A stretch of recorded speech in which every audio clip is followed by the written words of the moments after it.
Yo, Graciano, un hombre de 35 años, siempre he sido el estable de mi familia, el que resuelve los problemas. Pero esta vez, la situación era diferente, y yo estaba listo para cambiar las reglas del juego. Era un martes cuando sonó el teléfono, una de esas llamadas al caer la tarde que siempre traen malas noticias. Miré la pantalla. Mamá. Casi no contesté, pero sabía que no pararía hasta que lo hiciera. Graciano, cariño, ¿cómo estás? La voz de Angélica rebosaba dulzura, como si se hubiera acordado de repente de que tenía un hijo. Me recosté en la silla. Bien. ¿Tú? Ay, ya sabes, lo de siempre. ¿Cómo va el trabajo? ¿Sigues con eso de la tecnología? Siempre el sigues, como si nada de lo que hiciera hubiera pasado de ser una fase. Bien, respondí secamente. ¿Qué pasa? Hubo una pausa, demasiado larga. Bueno, se trata de Ángeles. Se ha metido en un pequeño problema. Dejé que el silencio se extendiera, sin ofrecer consuelo alguno. Ha tomado algunas decisiones desafortunadas, y ahora, bueno, le debe dinero a algunas personas. 40,000 euros. No dije nada. Me limité a observar el cursor parpadeando en el documento que estaba editando. Sabía que era mejor no interrumpir su preámbulo. No son el tipo de personas a las que puedes ignorar, Graciano. Está asustada. Todos estamos asustados. ¿A quién se los pidió prestados?, pregunté. No lo dice. Pero es grave. Muy grave. Su voz temblaba, cuidadosamente calibrada para obtener la máxima simpatía. Podrían hacerle daño. ¿Así que me llamas para? Respiro Hondo. Necesitamos tu ayuda. Solo esta vez. Te ha ido tan bien. Tienes los medios. Y si no lo haces, su voz se volvió más dura. Si no das la cara, no esperes que nosotros estemos ahí para ti. Te daremos la espalda, Graciano. Eso me hizo reír. No en voz alta, sino en lo profundo de mi pecho, con amargura. ¿Estar ahí para mí? ¿Desde cuándo lo habían estado? Mantuve la voz uniforme. 40,000 euros es mucho. Lo sé, cariño, pero es tu hermana. Miré por la ventana. El sol se ponía tras el horizonte de Madrid, pintando de dorado los edificios. Déjame pensarlo. De verdad, ay, Graciano, gracias. El alivio en su voz fue demasiado inmediato, demasiado ansioso. Sabía que no nos falarías. Colgué un minuto después, tras todas las formalidades de rigor, diciendo que ya les llamaría, pero tenía la mano fría cuando dejé el teléfono. El silencio que siguió se sintió más pesado que la propia llamada. No era la primera vez. Solo que era la más cara. Al crecer, Ángeles era un caos en tacones, coches destrozados, trabajos perdidos, crisis emocionales por chicos que había conocido durante una semana. Cada vez que se descontrolaba, era a mí a quien llamaban. A mí era a quien esperaban que limpiara el desastre. Angélica decía, tú eres el estable. Ella es frágil. Gualberto asentía en señal de acuerdo y bebía su vino tinto, contento de permanecer en silencio a menos que hubiera algo que arreglar con un martillo. A los 18 años, yo pagaba el alquiler mientras Ángeles se compraba bolsos nuevos como premio por portarse bien. Cuando me fui a la universidad, nadie me ayudó a mudarme. Cuando me gradué, nadie apareció, pero yo aparecía cada vez que me lo pedían.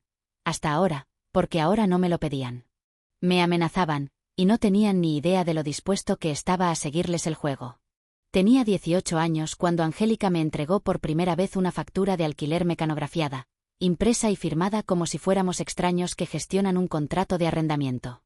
Acababa de empezar la universidad en Valencia y trabajaba por las tardes en una ferretería, cargando madera para contratistas que apenas me miraban a los ojos. La factura no tenía advertencia, ni conversación, solo esta casa no es gratis. Graciano, escrito con tinta azul al final. Ángeles, mientras tanto, tenía 17 años y recibía un nuevo portátil porque había llorado cuando su viejo le parecía lento. Ella no pagaba alquiler.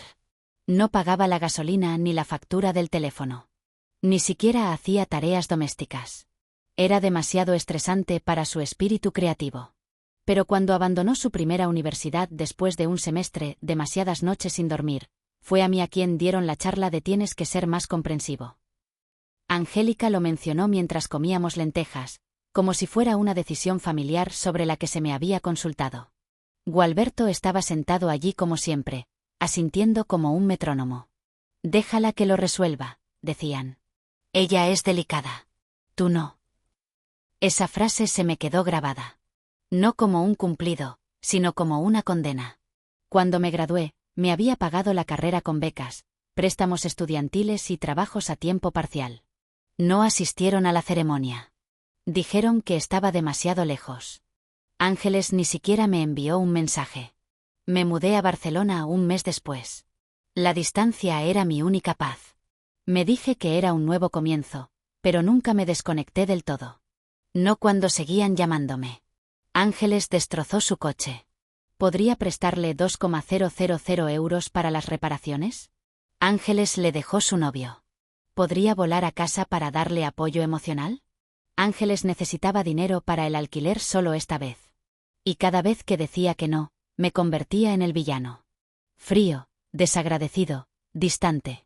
Empecé a medir nuestra relación en términos de lo que me pedían, no de lo que me daban. Una vez corté el contacto durante 6 meses. Ni llamadas, ni mensajes, nada. Durante ese tiempo, Angélica nunca se puso en contacto conmigo, ni siquiera para preguntar si estaba vivo. Pero en el momento en que Ángeles perdió su tercer trabajo en un año, sonó mi teléfono. «Te necesita», fue todo lo que dijo Angélica. Ni siquiera un hola. Este patrón no era nuevo. Pero esta vez, no se trataba solo de trabajo emocional. Esta vez era dinero. Dinero de verdad. 40,000 euros, casi lo que ganaba en un año después de impuestos cuando me mudé al norte. Me quedé mirando el correo electrónico que Angélica me había enviado, con los datos bancarios incluidos cuidadosamente. El asunto decía simplemente para Ángeles. Sin saludo, sin agradecimiento, solo expectativa vestida de deber familiar. Cerré el portátil sin responder. Luego abrí un cajón que no había mirado en años. Dentro estaba la carta original del patrimonio de mi abuelo, mencionando una cuenta fiduciaria conjunta a nombre de ambos. Me había olvidado de ella, pero de repente recordé cada detalle, y un nuevo pensamiento empezó a formarse, silencioso y agudo. Esperé 2 días antes de volver a llamar a Angélica. El tiempo justo para que su desesperación fermentara, pero no lo suficiente para que encontrara un nuevo plan. Contestó al segundo tono, sin aliento, como si hubiera estado mirando el teléfono. «Graciano», dijo, con la voz temblorosa de una dulzura forzada. «Tienes razón», dije con calma. «La familia ayuda a la familia». Hubo una pausa, y entonces rompió a llorar. Real o no, ya no podía saberlo. «Ay, cariño, gracias. Sabía que harías lo correcto. Se lo dije a tu padre». «Necesitaré los detalles», interrumpí. «Origen de la deuda, cantidad, dónde deben ir los fondos». «Ay, por supuesto», sollozó. «Te enviaré todo enseguida. Estás haciendo lo correcto, cariño. Te lo prometo». Dejé escapar una leve risita. «Eso es lo que espero». Colgamos y, 5 minutos después, Ángeles me envió por correo electrónico una hoja escaneada de números con capturas de pantalla torpes de algún sitio de préstamos entre particulares turbio. Sin firmas, sin declaraciones oficiales, solo un total de 40.193 euros con 12 céntimos adeudados para la semana que viene. Al final, escribió: «Por favor, date prisa. No tienes ni idea de lo mal que está esto». Me quedé mirando su mensaje y no sentí nada. Luego abrí otro correo electrónico, uno que acababa de enviar a Aniceta, mi antigua compañera de Facultad de Derecho, convertida en abogada de empresas. No habíamos hablado mucho últimamente, pero siempre contestaba cuando incluía la palabra urgente en el asunto. La cuenta fiduciaria siempre había sido un vago recuerdo de mi adolescencia. Mi abuelo, un hombre tranquilo con un sentido de la justicia chapado a la antigua, había creado un pequeño fideicomiso educativo a nombre de ambos. Partes iguales, intactas a menos que fuera para la matrícula o para el desarrollo vital crítico. Yo lo utilicé durante un semestre antes de ganar una beca completa y dejé el resto intacto. Ángeles, por otro lado, lo agotó en menos de 2 años. Matrícula en una universidad privada, alojamiento fuera del campus, un viaje de estudios al extranjero que no terminó. Luego se acabó. Pero cuando le pedí a Aniceta que sacara el archivo, me envió algo que no esperaba. Un extracto que mostraba una retirada de 42,000 euros años después de que su parte se hubiera agotado. Y no había sido autorizada por mí. El último desembolso fue etiquetado como ayuda de emergencia, escribió Aniceta. Solicitado por tu madre. La institución lo aprobó bajo la suposición de acceso conjunto, pero legalmente salió de tu mitad. Releí el correo electrónico 2 veces. Así que, déjame ver si lo entiendo bien, respondí. Utilizaron mi parte para sacarla del apuro antes. Sí, confirmó Aniceta. Técnicamente, ya te han quitado a ti. Si eliges trasladar lo que queda a una sociedad de cartera personal, estarías en tu derecho. Me recosté y exhalé lentamente. Querían que volviera a pagar por Ángeles, pero ya lo habían hecho en silencio, sin decírmelo. Y ahora me pedían más. Así que sonreí. No una sonrisa de verdad. No de esas que llegan a los ojos, sino de las que pones cuando por fin entiendes cómo funciona el juego y cómo ganarlo. Abrí una nueva pestaña e inicié sesión en la cuenta fiduciaria. Quedaba lo justo para que doliera. La transferencia bancaria tardó menos de 20 minutos. Rellené el formulario, seleccioné la cantidad, 40.193 euros con 12 céntimos, y enumeré los datos del destinatario que Ángeles me había enviado. El dinero salió directamente de la cuenta fiduciaria, la misma en la que ya habían metido mano hacía años. No hubo florituras, ni momentos dramáticos, solo un clic silencioso, una pantalla de confirmación y un recibo digital. Reenvié la confirmación a Angélica con un mensaje de una línea. Pago completado. Avísame si necesitas algo más. Menos de 2 minutos después, sonó mi teléfono. Ay, Graciano, gracias. Gracias, se deshizo en halagos. No sabes lo que significa esto. Has salvado a tu hermana. Nos has salvado a todos. No dije nada, solo escuché. Siempre has sido el fuerte, continuó. Sabía que podía contar contigo. Le dije a tu padre que nuestro chico nunca nos falla. Su voz se quebró como si se ahogara con el alivio. Esto lo cambia todo. La dejé que lo dijera todo. Luego terminé la llamada cortésmente, colgué y me quedé mirando la pared durante un rato. 1 hora después, Ángeles me envió un mensaje. Sabía que lo harías. Gracias. En serio, algún día te lo devolveré. Lo digo en serio. No respondí. No esperaba que quisiera decir nada. Al tercer día, el silencio empezó a sentirse como un cierre. Me imaginé a todos durmiendo mejor, aliviados de que la crisis hubiera terminado, pensando que la tormenta había pasado. Angélica probablemente se sentía victoriosa, la directora de orquesta de otro chantaje emocional. Sonó el teléfono. Era Angélica, pero su tono sonaba diferente. ¿Qué has hecho?, espetó con voz fría y tensa. Acabo de recibir una llamada del banco. Esperé. Han dicho que la cuenta fiduciaria, Graciano. Han dicho que era tuya. Que has movido el saldo restante. Que la última retirada fue clasificada legalmente como tu parte. Así es, dije con calma. Era mía. Siempre lo fue. Pero yo autoricé lo anterior. Tú no, interrumpí. Tú supusiste. Ellos lo permitieron bajo supervisión conjunta, no propiedad legal.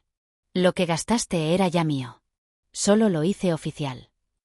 Nos has enganado. No, dije. Pagué exactamente lo que me pedisteis, y utilicé lo que ya era mío. El silencio al otro lado fue largo y amargo.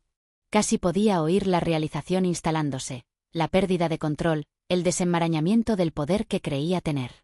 No me habían pedido que fuera generoso. Lo exigieron, y lo habían hecho pensando que no tenía más remedio que obedecer. Pero sí lo tenía. Y lo hice. 3 días después, recibí un sobre por correo. Dentro había una nota manuscrita de mi padre.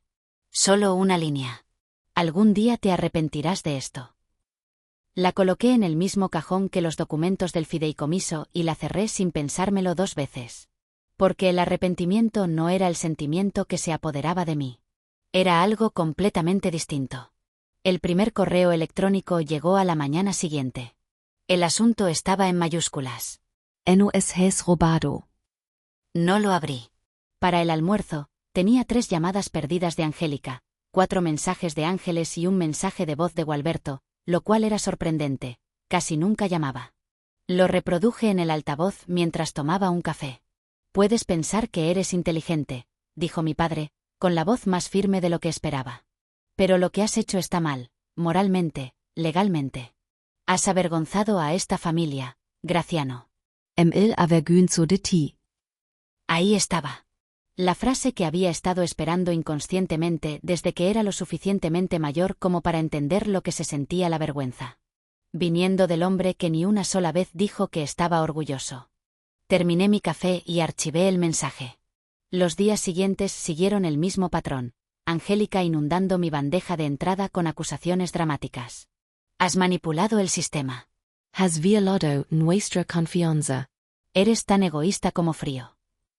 Los mensajes de Ángeles eran menos articulados y más venenosos. Ángeles, sabías lo que estabas haciendo. Me has tendido una trampa. Ángeles, espero que estés contenta. Lo has arruinado todo. Ángeles, contabamos contigo. Esa última frase me hizo reír.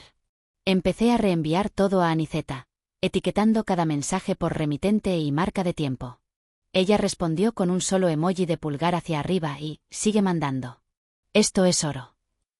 Luego elaboré una respuesta. Un mensaje enviado a los tres. Asunto, sobre el pago. Me pedisteis que pagara.